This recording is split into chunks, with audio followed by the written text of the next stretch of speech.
We are all imperfect, but you can try to do it all. You can have a job at a big tech company. You can be a working mom. You can have friendships and you can work out. It's all about time management and finding the balance. While you're doing all this, you may not be perfect, but don't feel like you have to choose one over the other. My name is Sora Lee. I'm 34 years old. I make about $400,000 a year. I live in San Mateo, California.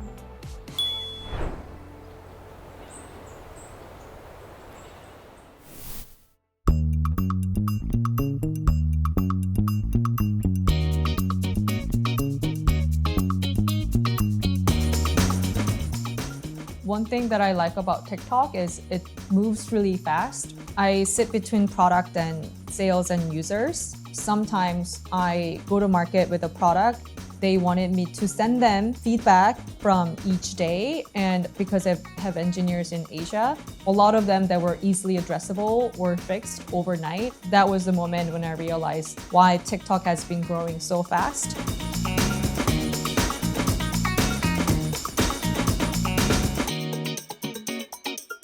In 2023, my total compensation consisted of my base salary and sign-on bonus from TikTok, severance from Meta, selling primary residence I co-owned with my ex-husband, and landing some brand partnerships deals as a creator.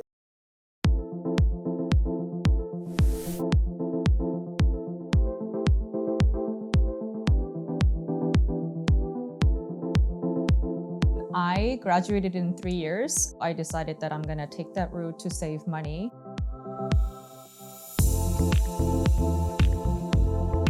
I think it was a good way to help fund my education, at the same time give children to families who wanted their own kids.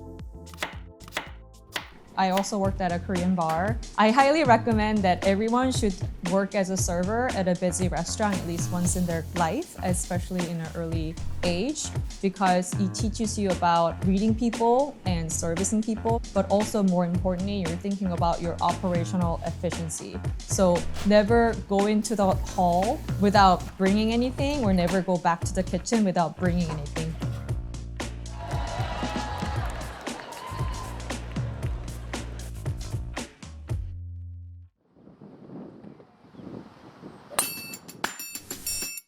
I started my career working at a few different startups, and then I joined TubeMogul, which later got acquired by Adobe. At TubeMogul, I made $40,000 in base and $6,000 in bonus. And then by the time I left the next year, I made $46,000 in base and $6,000 in bonus. And in 2014, when I moved over to Netflix as an associate, I think that was the biggest jump. So I went from 46 to 110,000, which is more than double.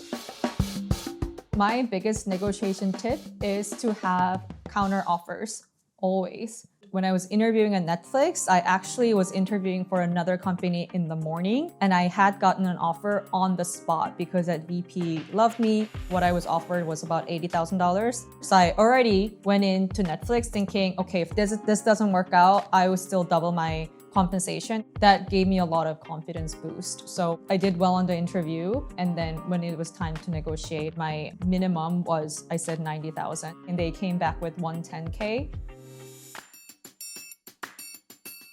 When I left Netflix, I made 165,000, all cash. And then when I moved over to Facebook as an IC5, I made $150,000 and bonus was 15%.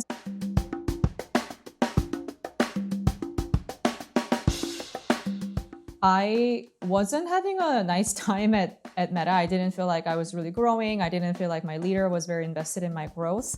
I got reached out by a recruiter from TikTok on LinkedIn, and I interviewed for the role. So that when the big round of layoffs happened at Meta, it was perfect because I got laid off on Wednesday, got my offer from TikTok on Friday, and I got this TikTok role.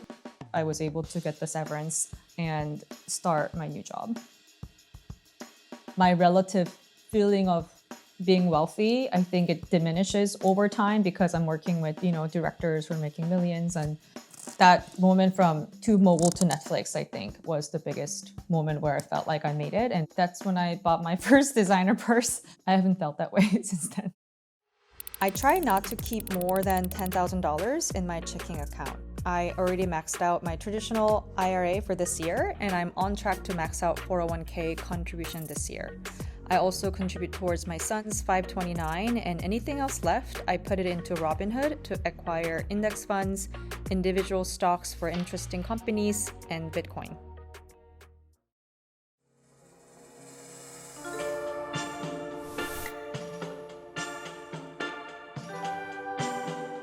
I don't have any regrets. I was at a point where I would be fine even if my net worth starts at zero. I got divorced when my son was 2.5 years old, and it was actually because I read an article that if the kid's under 3, it actually leaves a pretty low impact in their life, and it peaks around 11 to 13. So I figured if I'm gonna do it, I should just do it now. It was pretty costly divorce in terms of lawyer fees. I was ordered to pay spousal support. And aside from that, my ex was managing all the finances. So actually I was pretty oblivious to like personal investing, which sounds kind of funny because I'm the one with an MBA degree. I didn't know like how you even access 401k or how to buy stock. I knew that it was going to be very difficult financially. So at the beginning of the divorce, I opened 3 credit cards that had 0% APR. I think at max, I had about $100,000 in credit card debt because all my money was tied up with real estate and I couldn't really move money around that much. It's been a learning the past 2 years. I read a lot of books and a lot of courses, so I feel pretty good about it now.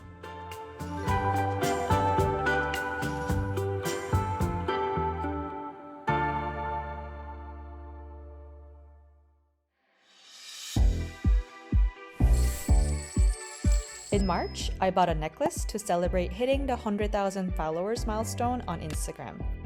My rent is $49.50 and I split it with my partner. And my son is in pre-kindergarten right now and I pay all of it right now. My car payment is $1,000, so that is one financial mistake I've done. During divorce, I bought a brand new Tesla Model 3 Performance. It was about $70,000 and I'm still paying off it. $1,000 a month is a big deal. And if I had put that into something else, I would have been making more money, and I regret buying that full price, brand new. Huge mistake.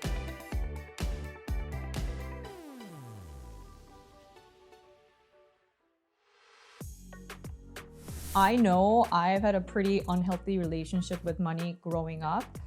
Looking back, my father constantly talked about money, and I was pretty obsessed with money. I don't think I'm completely free of it now. It's something I think about constantly. I've been making conscious efforts to have healthier relationship with money.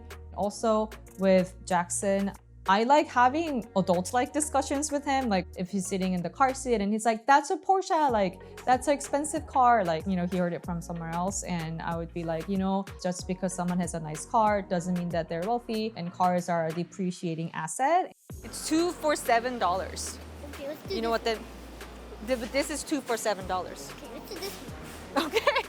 Nah. He's probably not really understanding all of it, but I think the more I talk to him about it, I think the more he can grasp when he's ready. Jackson, do you want to help mommy? Can you roll up your sleeves first? My number one tip for working moms or working parents is give them chores. Even when we go to restaurants, if we need to get a menu or a new spoon, I try to get him to ask the server. And in the beginning, he was very shy. And now I can see whenever he gets the spoon that he asked for, like he looks so happy. He's so proud of himself. I almost feel like God or some sort of higher being gave him to me so I can take a pause and enjoy life versus constantly think about how I can do better and be more, and feeling anxious about how I am not doing enough and how I'm not making enough money. I keep thinking about this, but when I'm with him, I can like fully focus on him, and it, I think, really balances me out. I was on a Netflix reality show called Love After Divorce, which ended last year. My social media account started to grow exponentially, which I'm really grateful for because I do love sharing my stories on how to become more effective employee and how to navigate corporate careers, because I do think the more knowledge we have, especially women of color or people in Korea who want to work for American companies, they're going to be more empowered to be better at their jobs and pursue their passion and also move up more quickly and make more money. And so that's something I'm very passionate about. So I want to see how far I can take this. You can do it all, and I want to be that person to inspire people to be more, dream more, and do more.